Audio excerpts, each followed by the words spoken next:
moment that stands out above all the rest. I was waiting for someone to ask me this question. It's the reason I left a good job as a VIP tour guide and moved to the character department. I was working City Hall one day when two guests came in with two little girls. One was in a wheelchair, and the other one looked like she had just seen death. Both were cut and bruised, and the one in the wheelchair had her arm in a cast. The two women were actually nurses from a hospital and were asking for a refund on the girls' tickets, something we avoided doing at all costs. When I asked why, they told me the story. The two girls were with their mom and dad at Epcot, and on the way home, they got into a horrible car accident. The mother was beheaded right in front of them. The father eventually died too, but the two girls didn't know that yet. They were from overseas and had no money and no contact information for anyone they knew.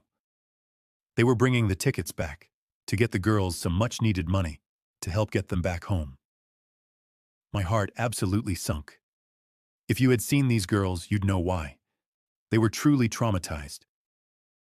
I refunded their tickets and got permission to be their private tour guide for the rest of the day, which they were not expecting. I walked them to the VIP viewing area for the parade, which was as far as I could walk them in the costume we used to wear at City Hall. I had to leave them there while I put on my VIP costume. On the way down, I pulled out every kid joke I could think of. I was a really good tour guide. I helped write part of it, and I knew how to make kids smile. Nothing worked. These girls were too far gone for that. I left them at the bridge to go change, walked backstage and bawled my eyes out. I just had never seen something so horrible. I was truly affected, and it was a terrible feeling of powerlessness not being able to fix the situation. When I came back, I brought them to get ice cream, take them on rides and stuff, but they never smiled, not once. The nurses were loving it and were trying to get them into it, but it just wasn't working. We went back to the bridge to watch the parade. It was there that I honestly saw true magic. Real magic, not bullshit. I had called the parade department to let them know what was going on and set up a private meet and greet after the parade. As the parade was coming around Liberty Square, I told the girls that I had called Mickey and told him all about them. I told them that Mickey asked to meet them after the parade. The little girl in the wheelchair smiled. "Really?" she asked. My heart skipped. "Yes, really. He told me to tell you to look out for him in the parade and to follow the float back to City Hall." The other girl smiled. "You mean right now?" she asked. It had worked. They were talking. Not laughing, but talking. It was the first time I had heard them speak. Every single parade performer came up to them on the bridge and told them to look out for Mickey. Every one of them told them that. When Mickey's float came up, Mickey, who was attached to a pole at the top of the float, managed to turn her body sideways, look down at the girls, and point towards Main Street. That was all it took. The girls were excited now. They had forgotten about death. They were lost in a magical world, and I couldn't believe I was watching it unfold in front of my eyes. We followed that float all the way back to City Hall, singing Mickey Mania the whole way.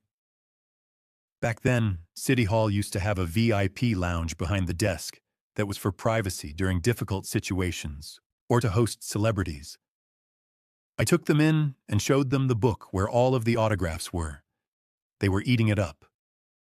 The girl who was Mickey that day got down off her float and, without even taking her head off, walked up to me backstage and said, "Let's go."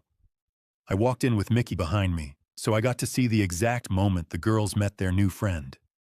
They got shy, but Mickey was in control now. Those girls met the real Mickey Mouse that day. Every single parade character stayed dressed to meet those girls. One by one, they'd come in and play a bit, then leave.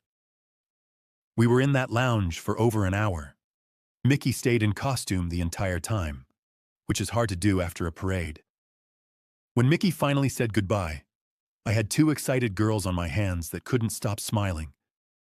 They talked and talked and talked. We had a wonderful day after that, but what I remember most is when we walked by the rose garden, the older one said, "Oh, my mommy loves roses, I mean," and she stopped. I held out my hand and walked her to the gate, picked her up and put her on the other side and said, "Pick one." She looked happy as she picked out her favorite rose. She didn't say anything more, and she didn't need to. I said goodbye to the wonderful nurses and the wonderful girls, then walked backstage behind the train station. This time I didn't cry. It felt so good to be a part of that. I realized that